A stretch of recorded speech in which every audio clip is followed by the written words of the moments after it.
You have it? Okay, so you can use that one. Oh, you That's know a what? backup just in case. This is just a red dot. I have my own.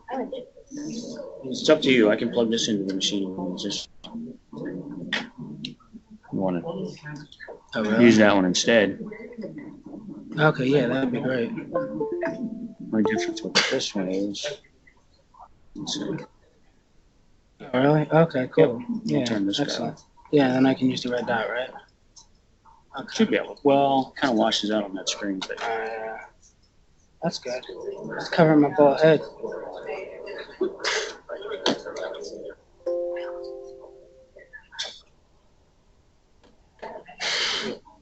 Thank you.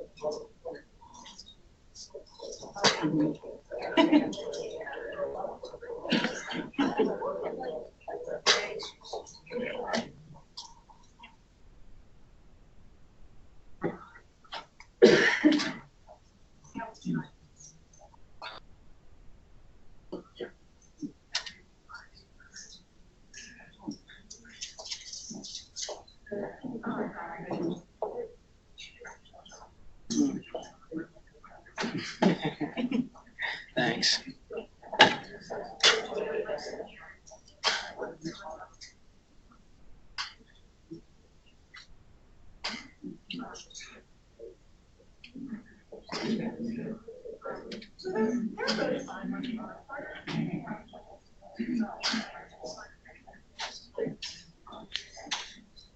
Give me a where we finish it. Sure. Okay. Maybe every 15 minutes. If I don't.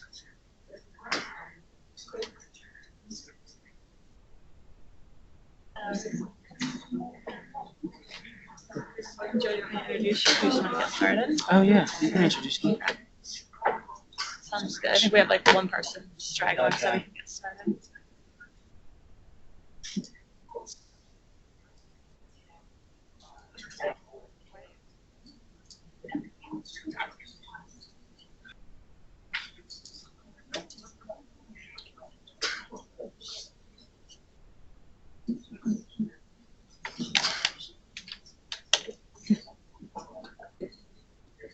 Hi, everybody. I think we have a few people that might be straggling in, but we're going to go ahead and get started. This is our first My Wellness Lunch and Learn of the year. We're going to be doing these periodically on various wellness-related topics. And today I'm happy to introduce you to Joe Ransom, who's going to be doing a presentation on back health. Thank you, guys. Today I'm just here to introduce and just maybe give you a little bit of tips on what we can do to be preventative in our back health, and continue to maybe give you some additional tips and movement strategies just to help your back health and have a more of a vitality with your back and core stability and overall body. Okay. So I own Passion for Fitness. I've been training probably 15 years now. I've been continuing my education on function movement systems. I'm a specialist in mobilization and stabilization. I'm a specialist when it comes to golf expert. I'm a specialist when it comes to kettlebells. I'm a master trainer. So at this point in my career, I wouldn't say I'm a trainer. I would consider myself an expert, and even in weight management. So to further that, I'm actually franchising. I even created an invention called the Incumbent Bike, just because I have such a passion just for the whole fitness industry, not just the body, but for not just I want to keep people healthy. I want to not only make people healthy, but I want to sustain their health. So that's a little bit about me. This is my Incumbent Bike. I'm passionate about it, so I have to just to brief you on it. It's a new bike. It's an Incumbent, because now we realize that sitting is the new smoking. Hence why I'm here today, just to give you a little bit of education. So this is a bike. I'm gonna show you a little. You've seen a little bit of the presentation of it. And then we're gonna move on. So I have a location in the Wharton Boulevard, right 5 minutes from here, and we do classes called honking. Honking is the Incumbent Bike. We do classes. It's like anti-gravity training, and people with lower back pain, pelvic issues. We just had a a pelvic specialist just do a long review on how this bike increases the pelvic girdle, the pelvic floor, and the core. So I just wanted to just give a little bit of marketing on that. All right, we'll go right back into the presentation. So obviously you guys are here to learn a little bit of something about your lower back or your body health. And I'm going to just educate you just a little bit. If anybody can leave just with one tip, that would be great. And I want today. Thank you very much. So what motivates you? Like I see a lot of clients over the years. I've seen clients at 520 pounds that lost 273 pounds with me, 450 pounds. I've had clients come with lower back pain, from spondylolisthesis to stenosis to just discomfort in a lower back, right or left side, or just centralized pain. I'm not saying I'm a clinician, but I've worked with clinicians, chiropractors. I've sub-leased under a chiropractor for 7 years doing therapeutic movements.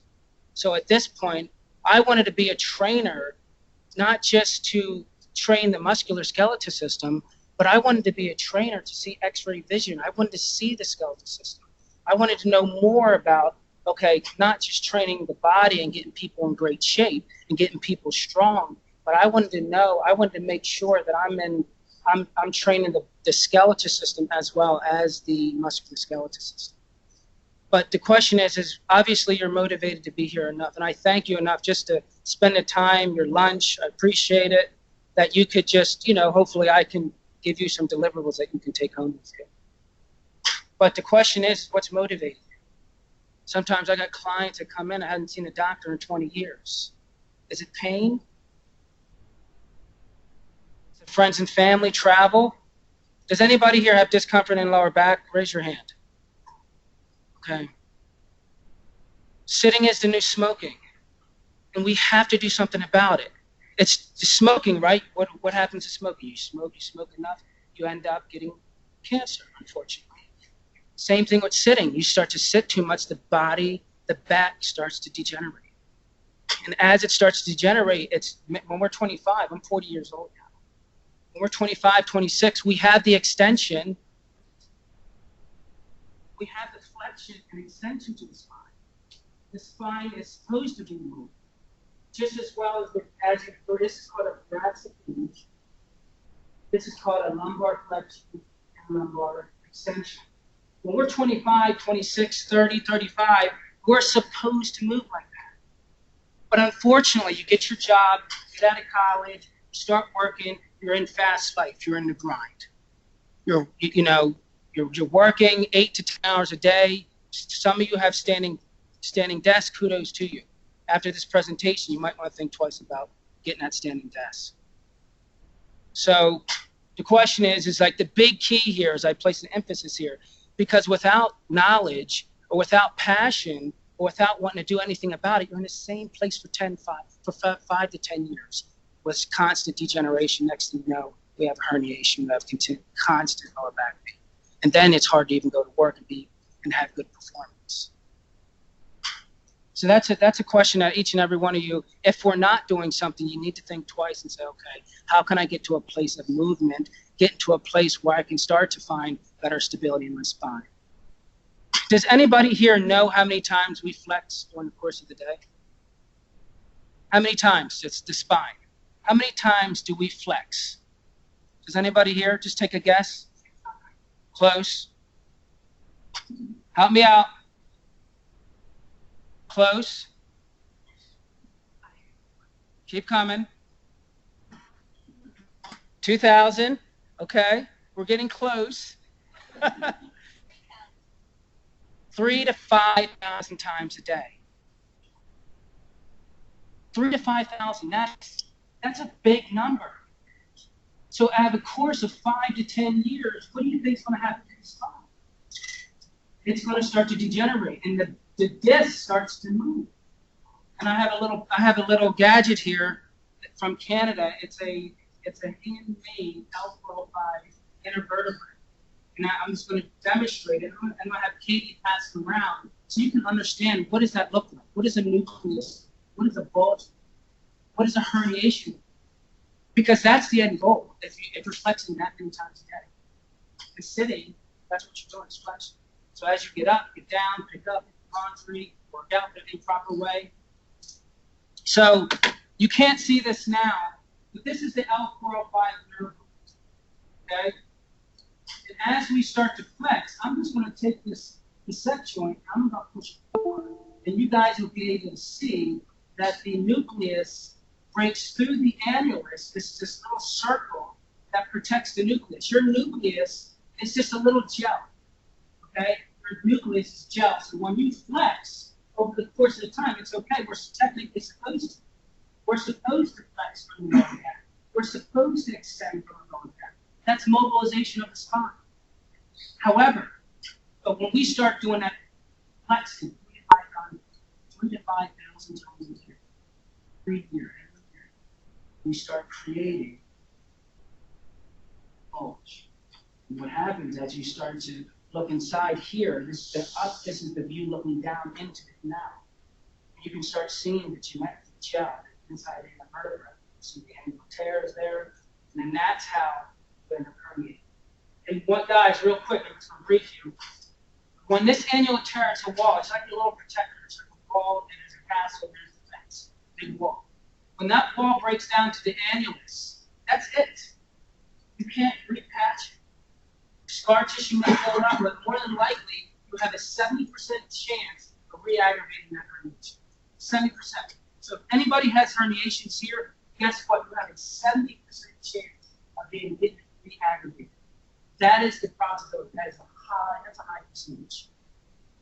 Very high. So look, I'm going to have, if you guys just push forward this little cassette joint, you pass it if you don't want to, but if you push it, you'll see it. It's the only one. It's made in Canada.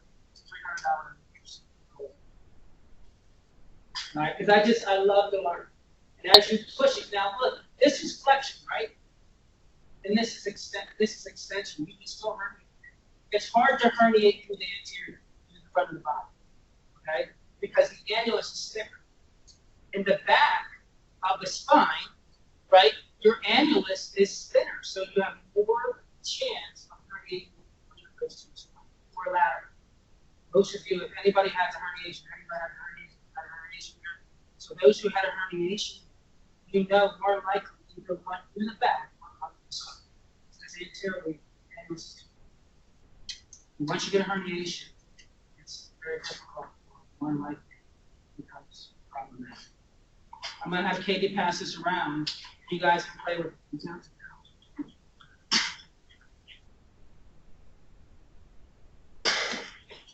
Any questions? Okay. Guys paying attention?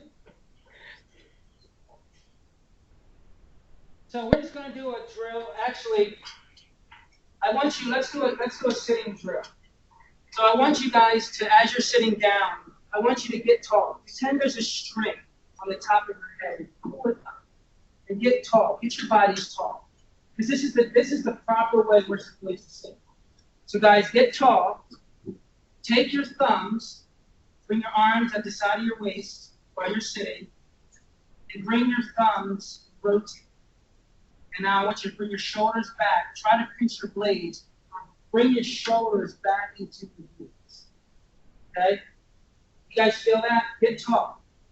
That's technically the way we're supposed to sit. Now watch this. Now, keep it now. Come on, let's go. It's an exercise, guys. We're sitting, all right? Now, this is important. Sir, this is important. Stay there. Watch the pain that you have. I'm going to ask you to release. When we release, we're going to go back to the problematic back behavior of flexion or sitting. Release. Raise your hand if you have pain. Nobody wants to. I know somebody did. So what's happening is it's the constant behavior of the flexion.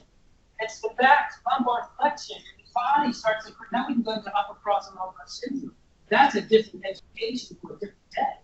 The muscular skeletal system has now been deformed and been contracted, and now we have tight pecs, we have lengthened erectors, Now we're stuck in this position, and guess what's being pulled? The skeleton system. Let's get back in that behavior. I want you to get tall, bring your shoulders back, and hold it there. That is an exercise. Now, if we're having a little bit of discomfort with that movement, it means we've got to place more consistency. How does it, in that position, and if you don't mind, good job. What is it? How does, when you get in that position, does that take you away at least? Yes. Okay, so guys, remember, release, 1225, 1025. Take good posture. Release, 1026. Okay. Shoulders back, pinch your blades, get tall. Release, 1047. You get my point. Something in around too. That's a good question. We're going to get into that. Okay. Listen, I'm a very detailed individual. And I'm embrace.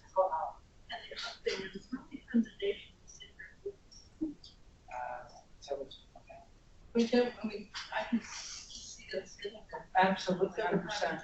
The more you do this, the less you're under press. That's the disposition as you start to squeeze it. Who has the little bar? There you go, squeeze. It makes a noise. No, I'm just trying to get So, but as you can see in that posture there, as we start to do this, that bulge creates a bulge. It still places a discomfort to the endings. And the more times we do it, we break through that ambulance, and that's when we have our herniations. And there's trauma with it. Trauma just trauma. All right, so we're gonna, and guys, I forgot, and just bring your shoulders down. Let's get into that exercise one more time. Bring your shoulders back, rotate your thumbs. Okay, try to pinch your blade to draw your shoulders back. And try to lock it in by driving your shoulders. Each side muscle. Okay. Now hold it there. Now she has, look, I got a little red thing here. All right. Start. All right. So the same thing, let's do it sitting up. Let's stand up. Stand up, please. Leg 1028. Okay? Do I have a chair? Can somebody hand me a chair? Well, Joe, why did you say 1028? Talking about you only got a chair. Yes. Technically, now we're going over movement strategies. 75%. You see this?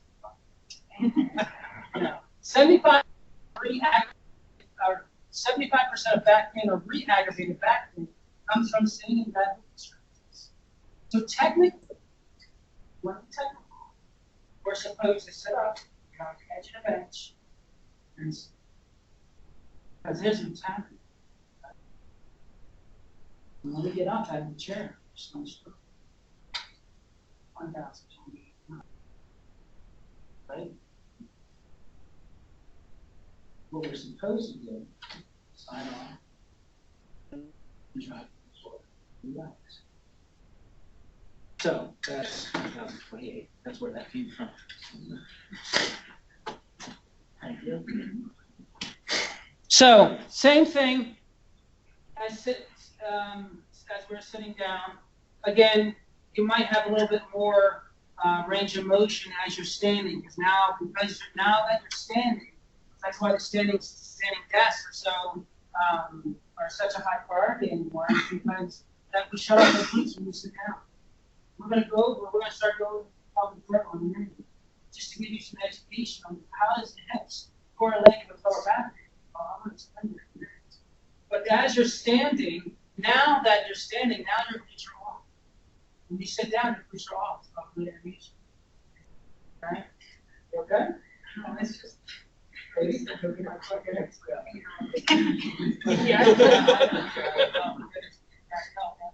All right, so what I want you to do, I want you to take your thumbs, bring it back, shoulders back, and drive your shoulders down. And some we may have the extension low, or too much extension in lumbar, or we might have too much flexion. So just remember that stance.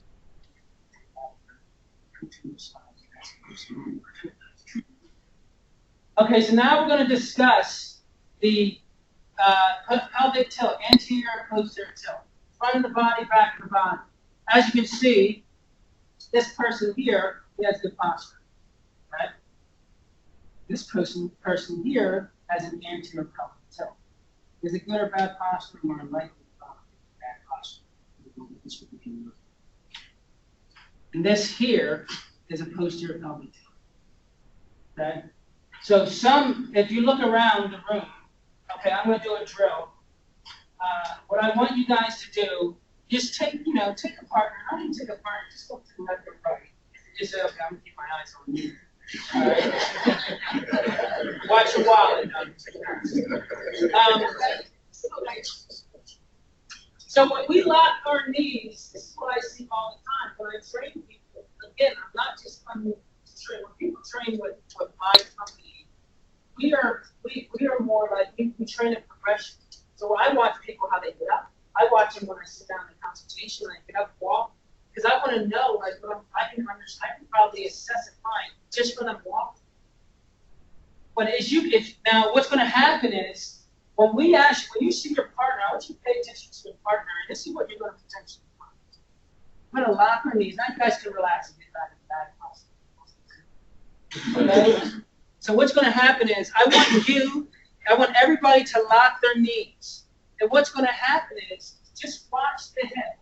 You're going to find people either go into a anterior tilt, I'm going to explain that in a minute, or you're going to find somebody go into a posterior tilt.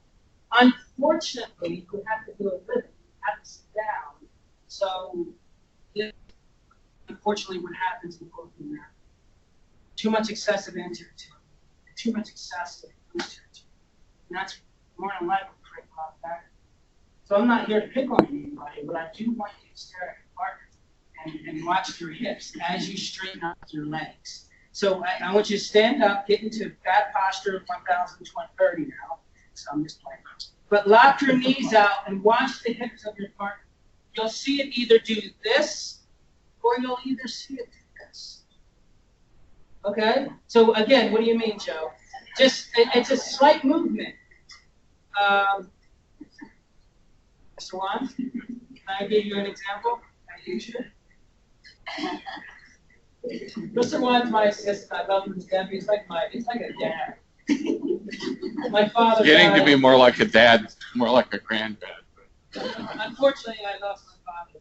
So God's good, and it's just so he's just a great guy. I love him. All right. So we're going to turn to the side. Okay. It's a great example.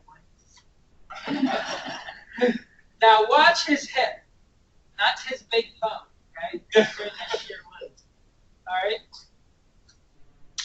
Now, if you see him lock up, you'll see the hip lock up, Mr. Mark. Did you see the slight movement for set? Lock up. Did you see it? Did you see this slight movement as you sit down? Thank you, Mr. Mark. Now, as we lock up our knees, what's happening here? Let's get technical. When you start moving into the anterior tilt, there's what you call as a butt grip, and you have a thoracic or lumbar grip.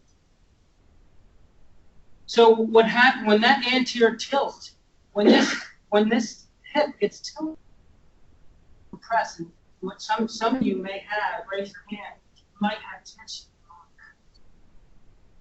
It just feels like, like it's not so much like acute pain, but it just feels tense, like an onset of tension. So that's what I mean is when you start to lock up your knees, the behavior of your hips starts to do different patterns to your back body, to your lower back, and it's not good because unfortunately, we're not here. We're more than likely here or here. So what has to happen? We have to be proactive, correct? Because what happens in this picture here, when you have an anterior tilt, your rectus abdominis, your rectus femoris, And here you have your rectus abdominis, and you'll see the anterior tilt, your spina erectors. When you start having this anterior tilt, these muscles here starts to pull. They start to get tight, and it does this. And these muscles here start to go up like this. And that's where the tightness comes. Now the muscles, what you technically call a lower caudal now you start to have muscle relaxation. And that's when this happens, you start having this low back. You start having low back pain. Same thing. And you may see some people do this. So your head tilts backwards. And we have tight hamstrings. We start having tight front of the muscles here. Okay, this gets tight. So this starts to pull up, and it starts to pull on the whole hip and starts creating impingements in the hip. Now keep in mind, when there's normally a hip disorder, I tell you right now, it's going to move up into your lower back. Normally when you start having pelvic issues, hip anterior tilting excessively, right? Excessively, it starts to create lower back problems. Okay, well, Joe, you gotta give me some application. Keep talking about what's wrong with us. Give us some application to help us. So this, I'm trying to be efficient here. The best way I'm finding as I'm starting to read different, going further into the pelvic girdle and understanding, well, how do we change this behavior where we can at least get that spine, the pelvic tilt, anterior tilt, into a neutral spine? How can we get it over here, Joe? So we're going to do a drill. Now that we're standing up, now we're going to have to use this exercise here, remember? Okay. And now what I want you to do, put your hands at the crease of your hip. Okay? And I want you just to do a slight bend of your hip and your knee. Again, reset. Okay, so be careful that the whole body doesn't come forward. Okay? So stand up straight. Keep your hips at the crease of your hip. As you start to push your hips back, bend your knees. Okay. Gently. Don't go out here, guys. So reset. Good. So let's not do this. Okay? I want you to just got to keep practicing it. And what that does is watch what happens. As I start to do this, if we have an anterior tilt, when I start to do this, it creates a neutral spine. It creates a neutral spine. Raise your hand if you feel a little bit more comfortable in this position. Okay? You feel a little bit more comfortable? Obviously, you have to start to move, you start practicing. And it puts you in a good position. Technically, it's a good athletic position. When you start to work out, when you start to work out, there's some, this is here, this hip hinge. Let's go, next exercise, we're going to go discuss the hip hinge. The hip hinge is the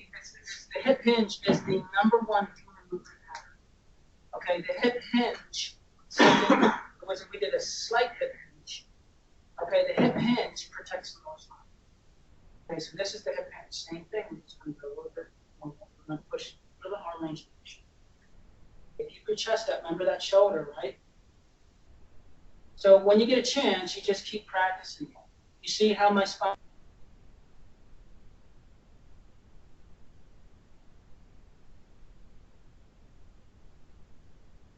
Bend over, and even when you bend over, pick up a laundry basket. I've had clients call me up with why say, Joe, can you give me some exercises because my back just come out, and I turned and picked up a laundry basket. That is true. For example, I'll tell you a quick story. How are we doing with the sitting up? You guys okay? Standing up? You guys okay? Why don't you practice this? Okay, let's get into sitting just for another 20 minutes. Okay? Like, for example, I just moved, and to a quick story, confirmation bonds, I had to do that. But I looked up some movers, and and I got this one kind of great reviews, and I called them up and said, okay, we need confirmation, I'm gonna move Saturday, could be, you know, I have a 4-bedroom house, I have to move. Okay, so what happened, you know, they said, okay, good, I'll send you confirmation, please send your insurance. Well, I'm calling, you know, emailing back, nobody got back to me, 1 o'clock on Friday night, they said, okay, we're coming. I already rented a U-Haul, I have to do it myself with 10 of my clients. Seriously, so clients help me move. So I had 12 people help me move. My point is, here comes movement strategies. Moving is absolutely delicious, right? Especially for the body. I have no interest. Let me give you an example. I was carrying the couch, and it's not that I'm strong. I mean, I've been dead, 315, and I'm pretty strong for a trainer. That's my challenge. Strong, right? But and the other guy I chose, they lift up the couch, and he's like my partner. They're moving kind of things, and I'm putting my position in a certain way, my body in a certain way, so I know the body. And he's like, Joe, what are you doing, man? You're not lifting it right. And he's like this, and he's like this. So we've got them moving to show my contact. So, but my point is that good movement strategy will help you in just functional body. So that was the story. Is everybody getting to your hip hinge? Come on. All right, now I got this little thing. I'll put you out. You're in trouble. So again, this is a good posture you want to be in. Let's just discuss embracing. This is your question. I'm sorry. Paula? Yes, Paula. So what Paula was asking is like, Joe, do we supposed to suck in our spine? Oh, this is the what you call embracing. Embracing is not so much sucking in the spine. That's actually how. When you suck, I'm sorry. I didn't get there. But when you start to suck in your stomach, that's called hollowing. And what's happening is you're just using the bottom lower transverse of your abdominal system, not using the whole trunk. What we're going to teach is the embracing, which is going to counter that. You're going to have better results in embracing. We're just going to go over embracing. But Joe, what is embracing? Embracing is basically bringing your rib cage down. We're going to do that drill in a minute. But it creates an abdominal belt. I'll give you an example, and then I want you guys to drill. So I'm in this position. I take, again, this position. Bring my rib cage down into my pelvis. And you'll see that it creates chunks of beautiful.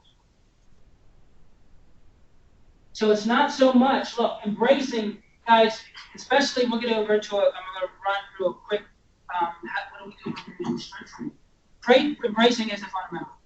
It's fundamental when you're going into a strength training. If you can embrace, you're going to go back there.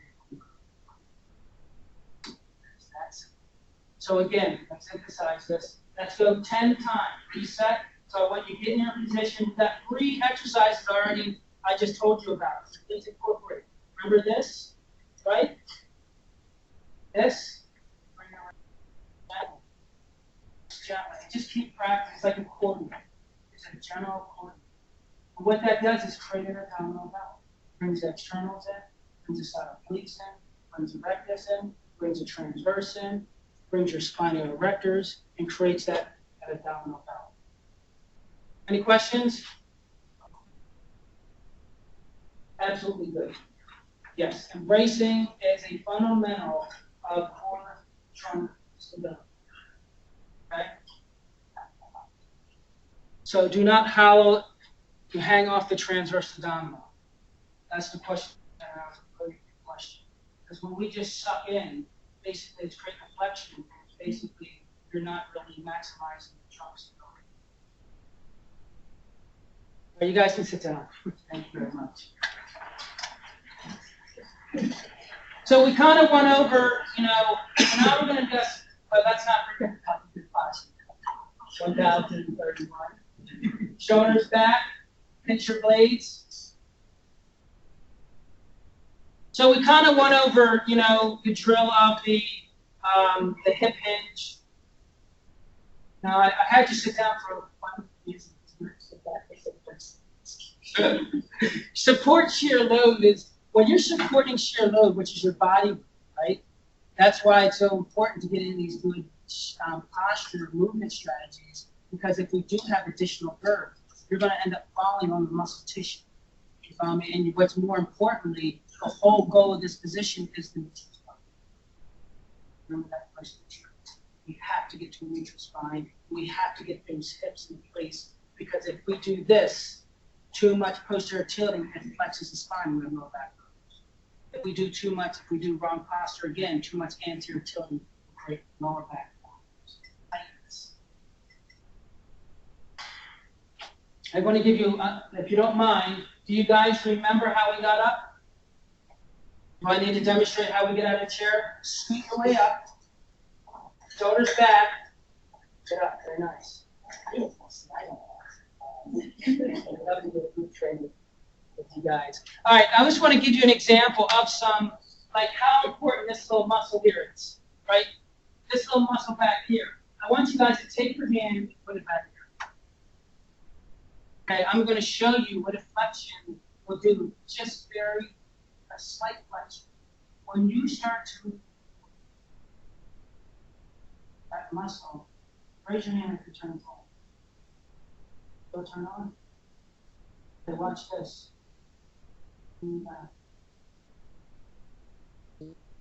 Raise your hand if you turn on. Okay, flexion. Turn on. Tension shortens the spine, just this way. So we want to be in this position. That's what I'm saying, shoulders back, because it gets us in a position of a neutral spine. When we're here, we're so flexing, and then it's just placing more stress on the muscle. This is how you start to groove motor patterns. It's a good motor pattern is moving smaller muscle groups in the body to support the prime movements of the body, to support the bigger muscles of the body. Little muscle in your back is so important. It's like when you're building a house. If you don't get your frames right, your house is going to collapse. So again, this is an example of movement and motor pattern. You guys feel that? Any questions?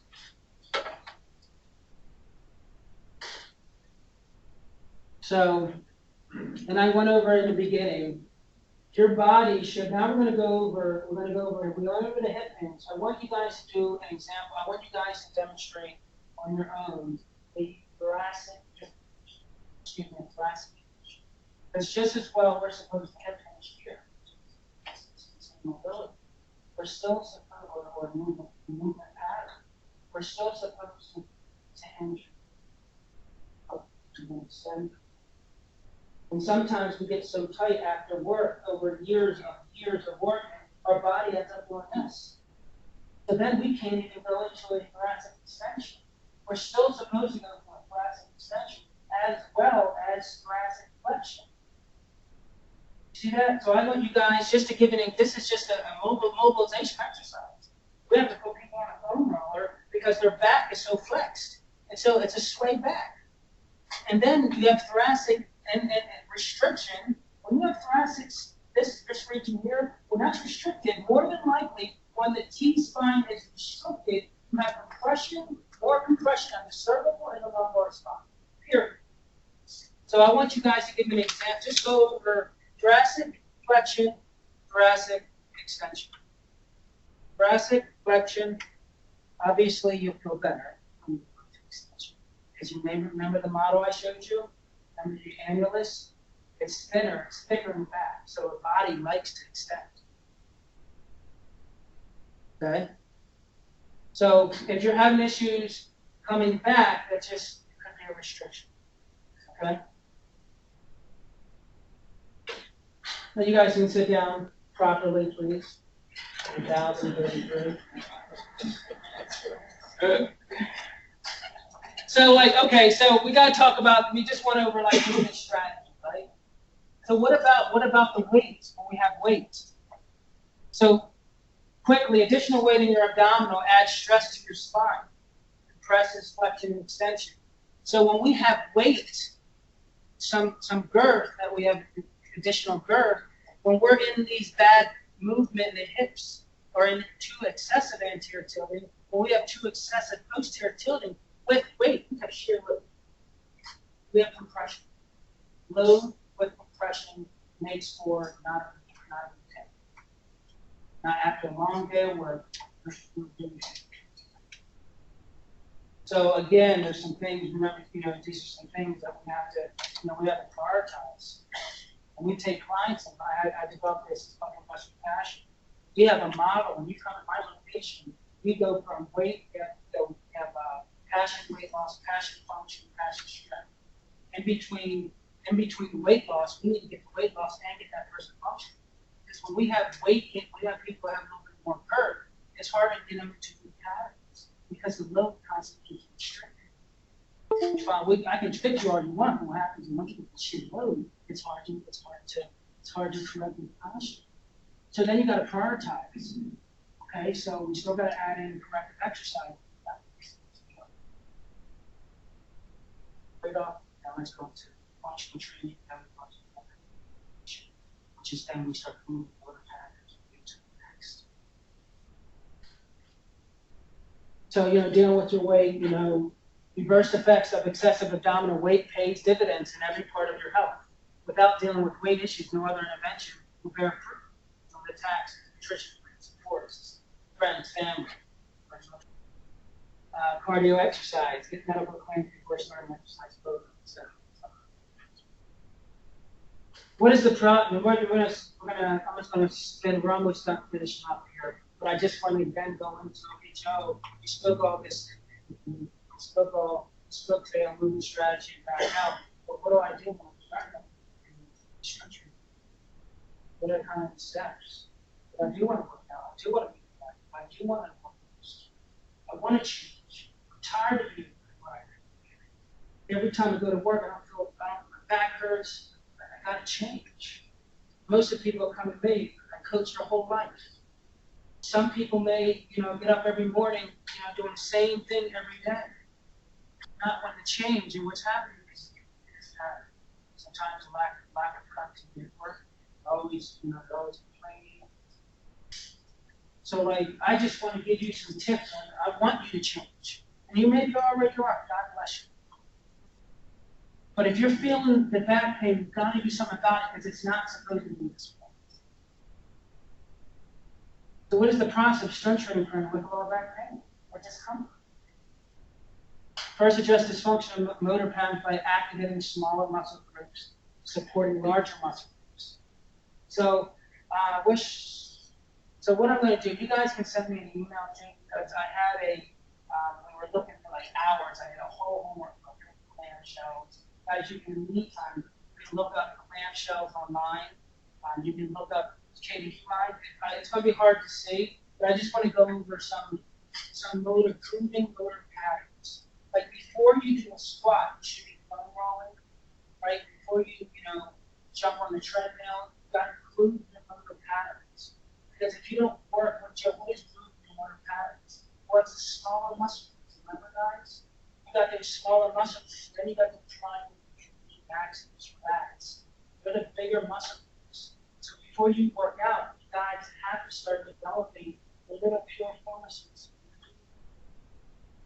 Because then you have better stabilization. If you just go to a gym and you skip your foam rolling, I got 10 to 15 minutes, grab a barbell or a weight and start doing squats, guess what? You have deactivated muscle tissue, smaller muscle groups. When I say the pure formis and glute medius muscles, they're default muscle groups for your lower back. Right? Because you've been sitting all day, more than likely you have glute amnesia. Your glute maximus muscle is shut off. In addition to that, you have pure formis deactivation, dysfunctional default muscle groups. Those muscle groups are supposed to support our lower backs. You guys understand that? Everybody just understands that. Please say aye. And I wish, because you can't see it, but again, I just want to go over a quick plan. Well, in the meantime, what we're going to do, I'm just going to do a clamshell. Clamshell is, once you lay on the floor real quick, chooses the proper ways to teach your clients to get down. Good job. A clamshell is basically a clamshell. This is grooving a motor pattern. Okay, it's a clamshell. Joe, what is this? It's developing, it's activating. We're not asking you to strengthen it. But I'm asking you to take 15 pounds and put it on your leg. I'm just asking to develop the lower, the upper piriformis to stabilize the muscle to your hips. And let's go reverse clamshell. Let's go into an inner thigh movement. And then we can just, and if you send me an email, Katie will send you some exercises. And just these are called grooving your motor patterns. So I'll explain what motor patterns are. 3 big stability movements, and we're finishing up. Curl up, side plank, and a bird dog. We don't do any sit-ups anymore. We don't do any crunches anymore, because why? After you sit down half a day, you go to lunch, try to work out, sit on the bike, etc. So when you're doing, what are you doing with your sit-up? You're flexing the spine. It's called compression. What do you mean? I don't know if you can see this, but you can see the compression loads. This chart is done by Dr. Stuart McGill, and he's a biomechanic. He does basically he studies the lower back for almost 30 years, and you can see the compression loads in your spine, 3,500.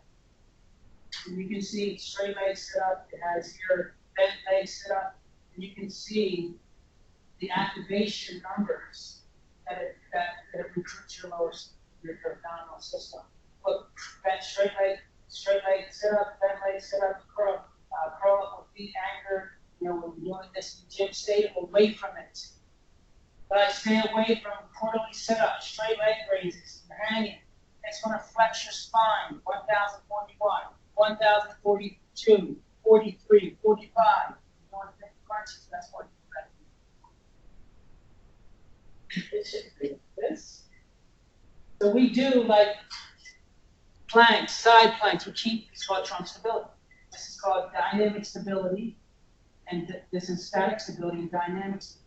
When you're doing planks or rotational planks, do a bunch of planks that you don't really do a lot of crunches because it's not really grows. And if you have any questions, send me an email and we'll send you these exercises. Exercises to avoid. Croc breathing. We're going to do, we're going to do a 1 minute. So we're going to do 2 minutes of croc, 1 minute of croc, 30 seconds. All right. Why is everybody back from posture? Take your thumbs.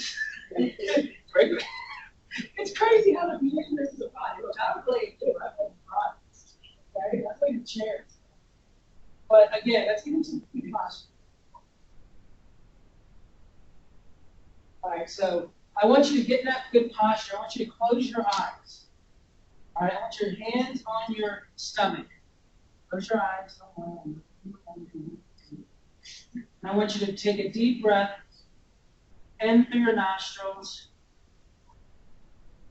and out through your mouth. Keep your good posture. Breathe in through your nostrils. Deep breath all the way down to your pelvic floor. You can feel your hands, your stomach, push your hands out. Breathe in through your nostrils. And breathe out through your mouth. What's happening is the diaphragm is the strongest muscle. It's a sheet. It's underneath your abdominals. So it's the strongest respiratory, you can open them up. It's the strongest respiratory muscle in the body. It's massaging more or less. So properly, and technically, you can we have people doing this. Sometimes our clients fall asleep after class. But it works. So where do you go from here? Enclosure. Take stock of where you are. What's your back health status? Where are you at? Go see a doctor. Our clients have been doctor 20, 15 years because they don't want other people telling them something wrong. Rather than having a stroke or heart attack, we can have a whole presentation on these questions.